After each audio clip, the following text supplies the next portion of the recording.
Tonight on Reporting Scotland, we'll have reaction here to the news about the health of the Princess of Wales. In a recorded statement released in the last hour, Catherine said she was being treated for cancer. In other news, the COVID inquiry hears that a failure to listen to frontline social care staff during the pandemic cost many lives. Also in tonight's programme, parents of children with additional support needs say they're being let down by the system. They're very much good at saying getting it right for every child. They definitely aren't. In recent years, the number of specialist teachers has dropped at the same time as demand has soared. Coming up in the sport, we're in Amsterdam ahead of Scotland's friendly with Netherlands, where Steve Clarke's side will face one of the top teams in Europe. And we meet Kath, also known as Grumpy Gran, 1948, who spends up to 6 hours a day playing the video game Fortnite. And I saw the screen and I can't explain why. It was just instant love. What is that game you're playing? And he said, this is a new game, Fortnite. Hello, I'm Sally Magnuson. Welcome to Friday's programme.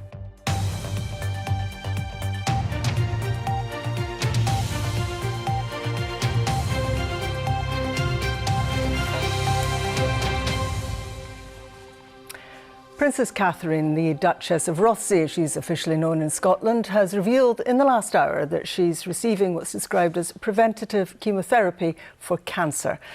She said the cancer had been discovered after major abdominal surgery in January, and that she and Prince William had needed time to explain everything to their children and reassure them that she was going to be okay. The Princess's very personal statement follows intense and often unpleasant social media speculation about her condition. It comes, of course, as King Charles is also undergoing treatment for cancer. I'm joined now by our correspondent, David Wallace-Lockhart.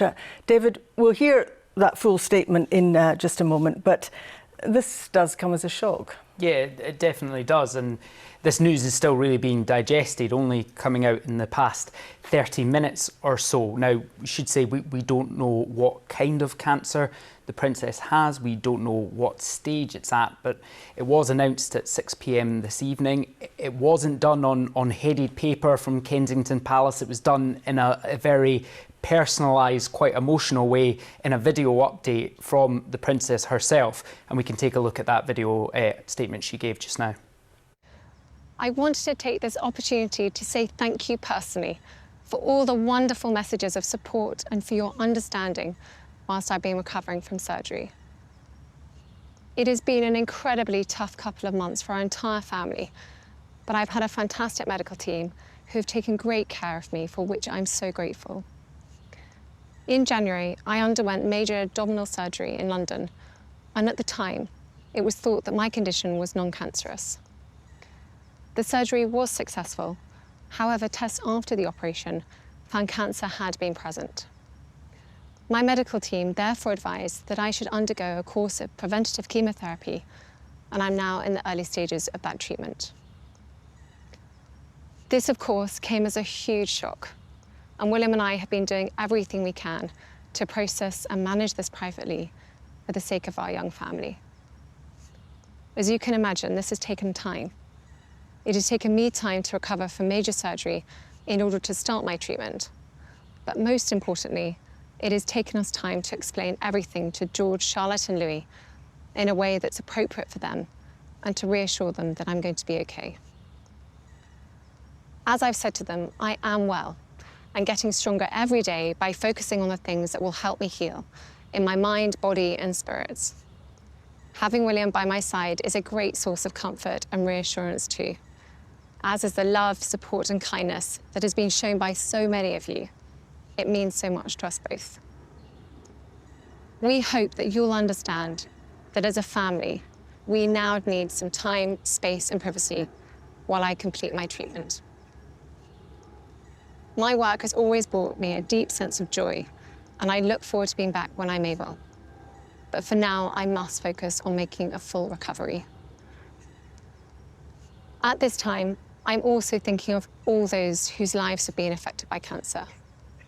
For everyone facing this disease, in whatever form, please do not lose faith or hope. You are not alone.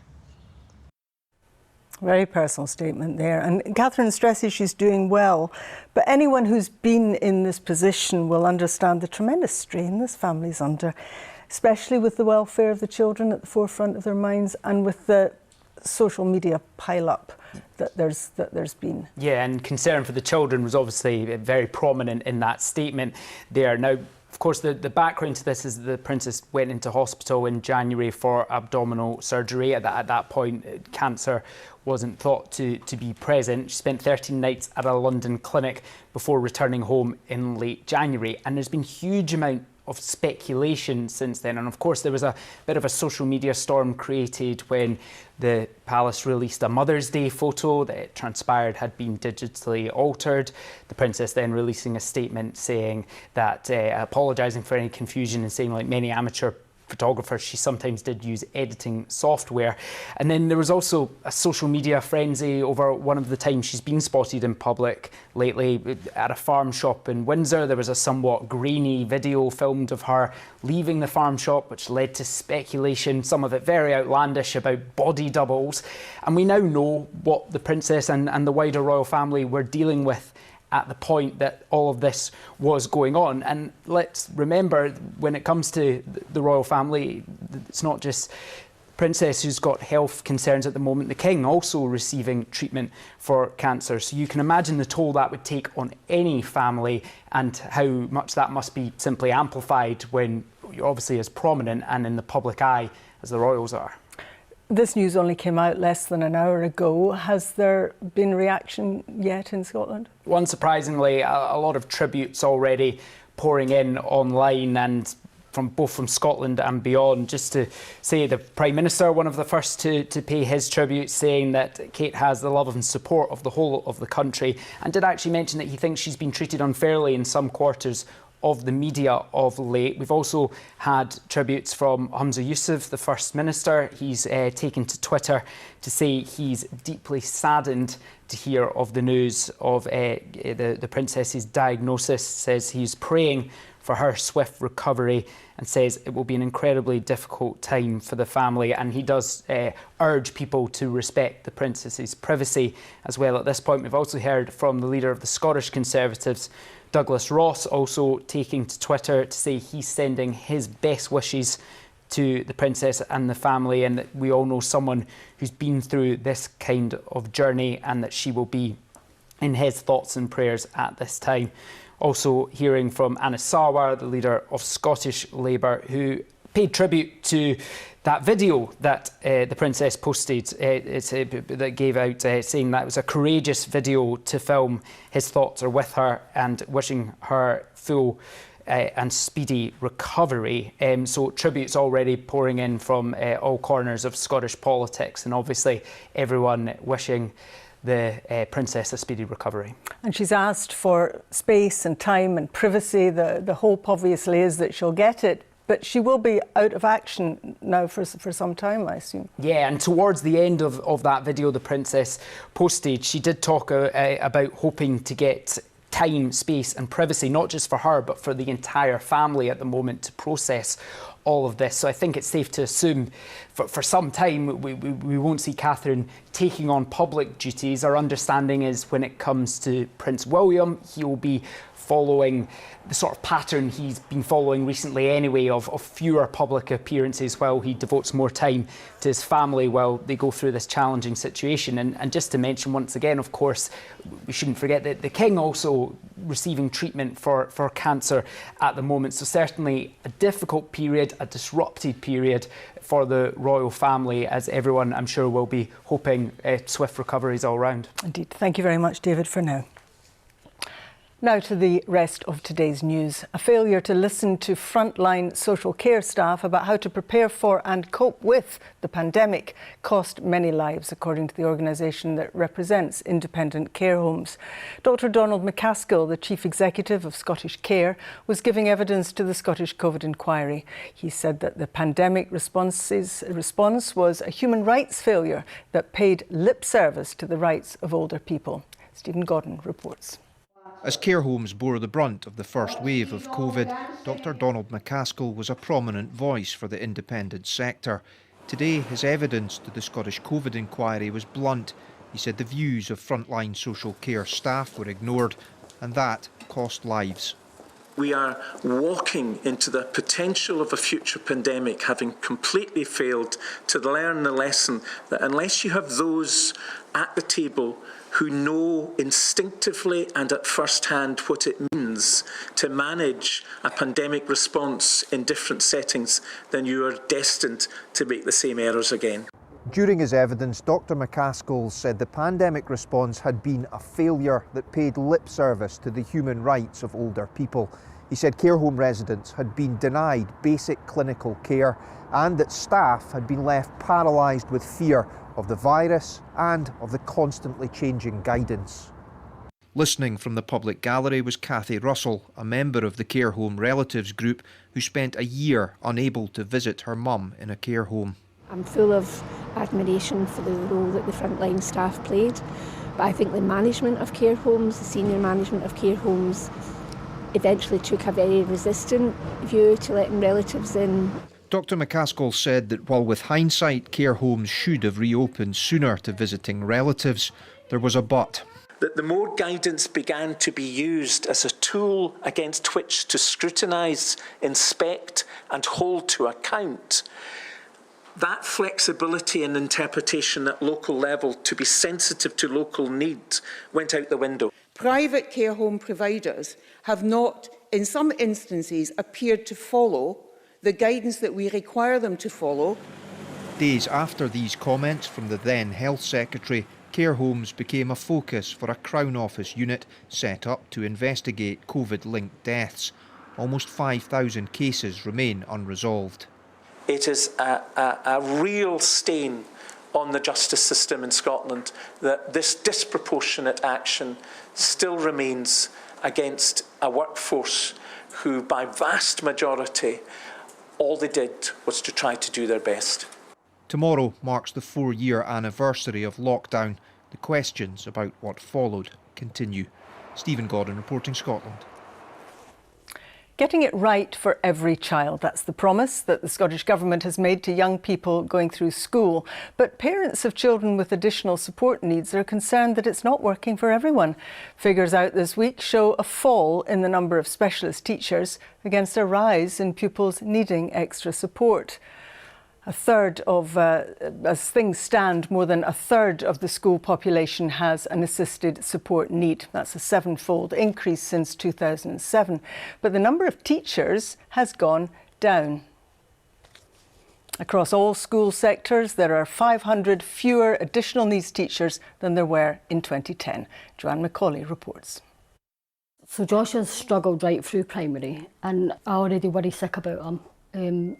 So him going to high school is just the biggest fear. I don't even, it just makes me ill even thinking about it. Do you want this one? 11-year-old Joshua has dyslexia and dyspraxia and is waiting to be assessed for autism. He's missed weeks of primary 7 because of anxiety. He starts high school in August and his mum is worried about the support on offer for him. I want him to feel safe at school, which he really should. And I want him to be happy at school. And I want him to learn. Every child's entitled to an education and he's just not getting it. They're very much good at saying getting it right for every child. They definitely aren't. The number of ASN school children has risen 7-fold since 2007 to more than 250,000, or 1 in 3 pupils. But specialist teacher numbers have fallen and union leaders want smaller classes and more specialists. At least a reinstatement of the kinds of specialist teachers, who were specialists in additional support needs that we've seen, whose numbers we've seen in decline, and all that peripheral support that we would have seen much more regularly in school, educational psychologists, speech and language therapists, English as an additional language support, all of that support reinstated. Holyrood's Education Committee is reviewing additional support for learning and this week heard evidence from Education Secretary Jenny Gilruth. The government is investing substantial amounts of public money in education at the current time. That's why, of course, our local authorities are now spending record amounts, over £900 million in the last year alone, on additional support needs, and that's as a result of investment from the government. It's also as a result of us ring-fencing funding to protect things like teacher numbers and pupil support assistance. Outside Parliament, ASN parents continued to make their voices heard. The presumption is that children will attend mainstream school apart from exceptional circumstances, but critics say the policy is not properly funded and is storing up future problems. Now, the retort will often be that local authorities and the Scottish Government are in a worse financial position than ever before, and I completely understand that position. But a little bit of appropriate resourcing just now will stop a tidal wave of children and young people becoming a lost society or generation, and that will have impacts in later life. And as systems are reviewed, families continue to fight to ensure that the promise of getting it right for every child is not forgotten. Joanne Macaulay reporting, Scotland, Edinburgh.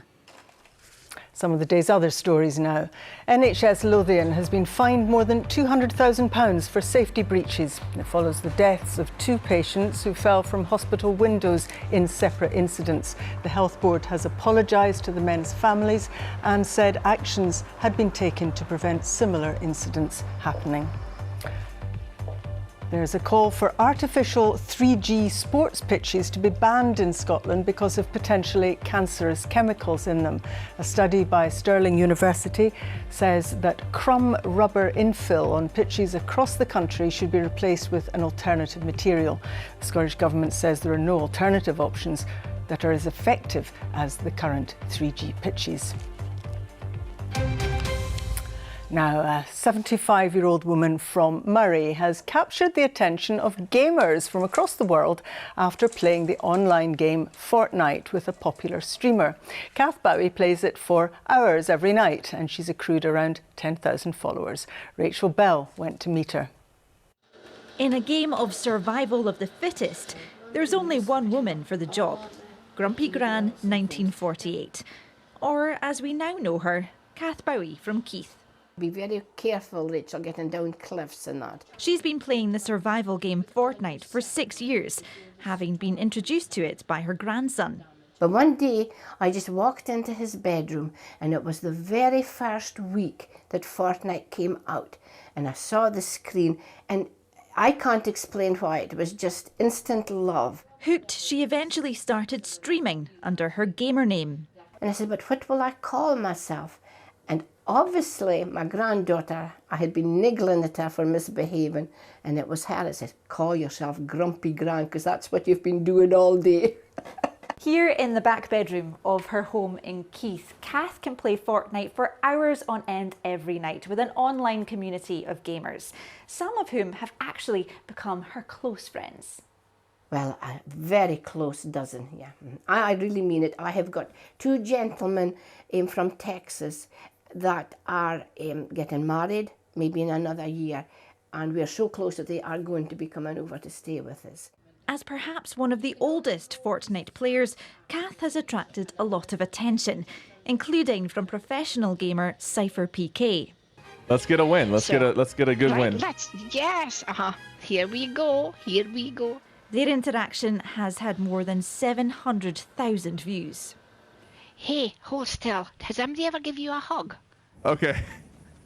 Look, see, we do. That's it, PK. Now there you go. I bet you've never hugged a 75-year-old.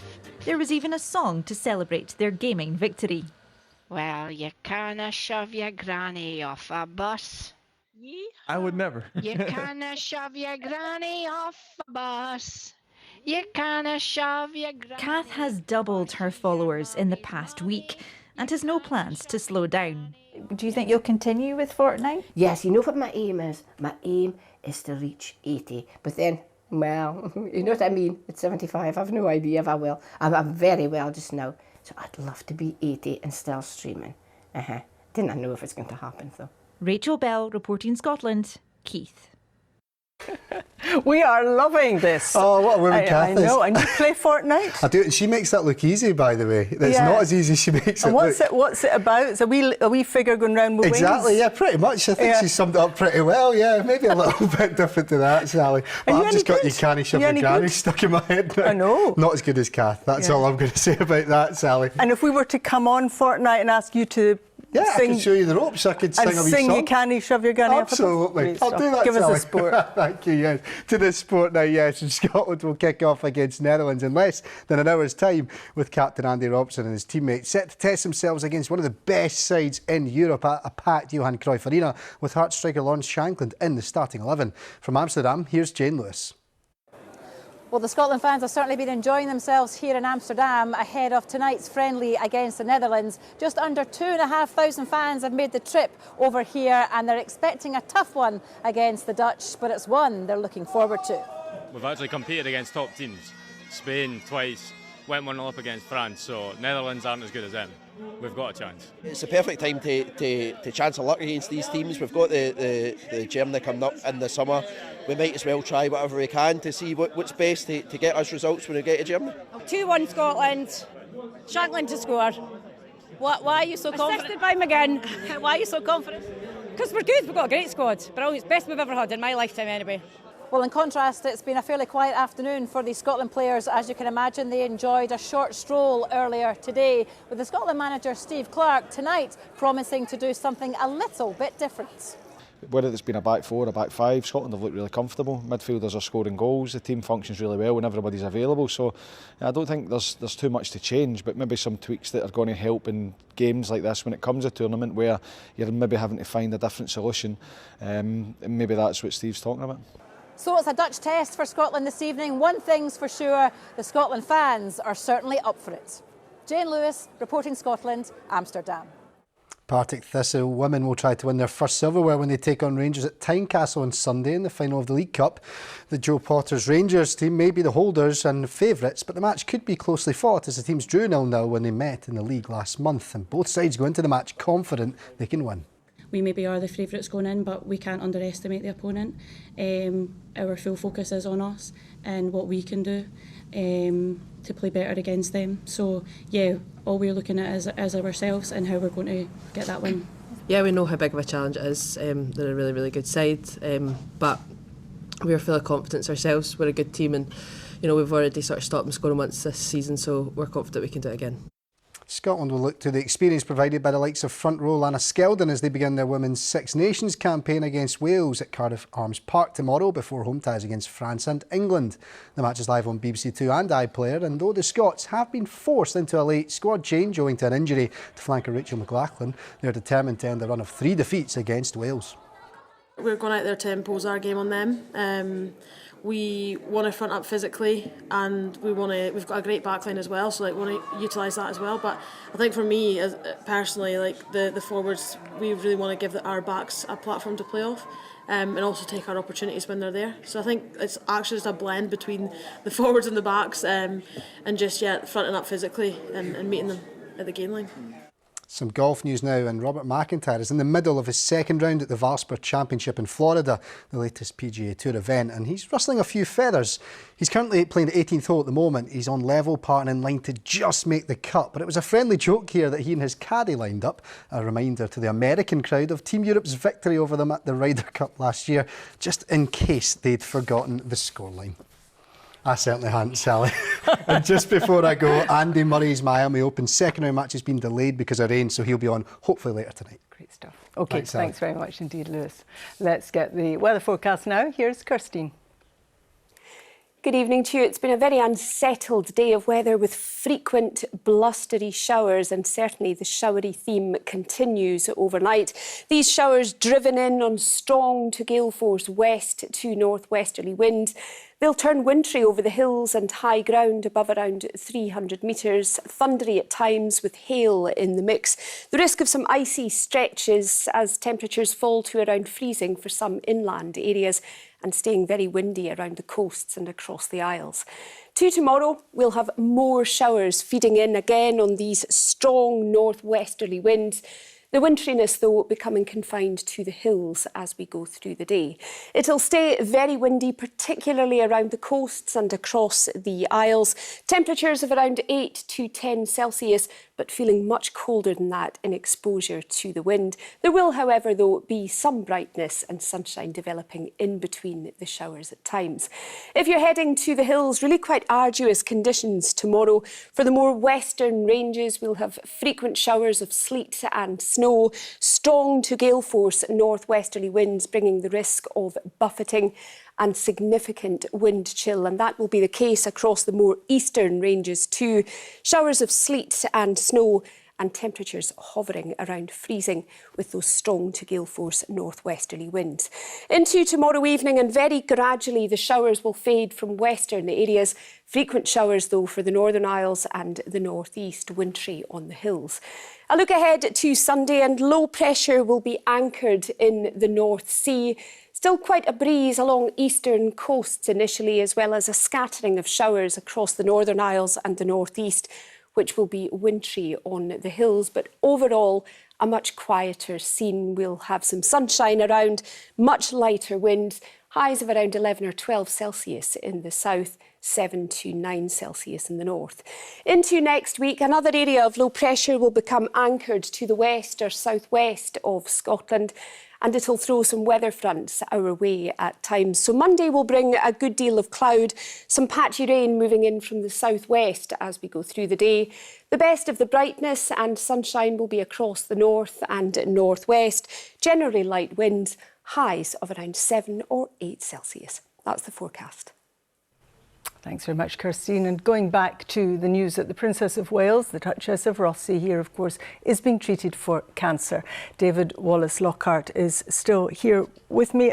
A difficult time for the royal family because, royal or not, they're a family. Yeah, absolutely. And made even more difficult, I imagine, by the fact that the King also receiving treatment from cancer at this moment, and probably not made easier by the fact there's been a lot of social media speculation, a lot of frenzy sometimes online about what exactly has been going on with the Princess of Wales and where she's been of late. And now we have a much clearer picture, and it's obviously that she's been going through a hard health situation, now receiving treatment for cancer. We should say we don't know what kind of cancer, don't know what stage that cancer is out, but we got that news in a very personal video she personally posted this evening. And lots of people picking up this evening on the need for privacy, which the Princess, of course, asked for. Yeah, and I think that perhaps comes from some of that social media speculation we've had over recent weeks, and perhaps we always knew this was the case, but that's really been under the magnifying glass recently about how little privacy sometimes it feels like the royal family do have, and both Rishi Sunak and First Minister Hamza Yusuf really focusing on that idea of privacy in their tributes this evening. And people's thoughts all over the country will be with them tonight. Thank you very much indeed, David Wallace Lockhart. And McAlpine will be here with your late news around 10:30 tonight. But from me, good night.